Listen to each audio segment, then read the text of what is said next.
Tout le monde n'a pas encore pris connaissance du passage aux 30 km/h. Cette nouvelle vitesse est depuis 2 semaines la norme au sein de Tours, un choix accepté par les automobilistes informés.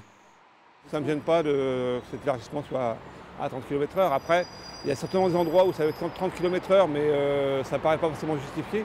Dans l'hypercentre, ça me paraît justifié, mais en dehors, est-ce que c'est vraiment justifié?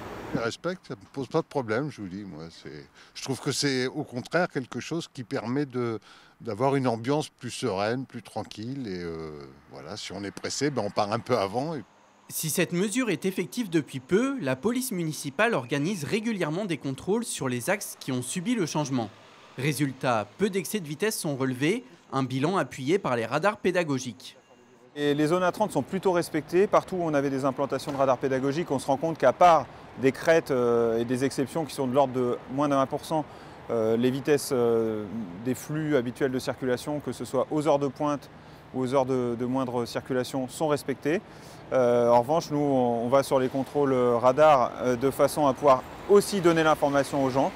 Pour éviter toute confusion, la mairie a dû retirer et installer de nouveaux panneaux dans toute la ville, un travail conséquent. C'est vrai que c'est quand même un peu de logistique parce qu'il y a beaucoup de panneaux qu'il a fallu poser, d'autres panneaux qu'il a fallu enlever puisqu'il y avait des zones 30. Donc les débuts et fins de zone 30 sont maintenant enlevés. Ça a été un gros travail pour les services. Après une période de pédagogie, la police municipale sanctionnera bientôt tous les excès de vitesse.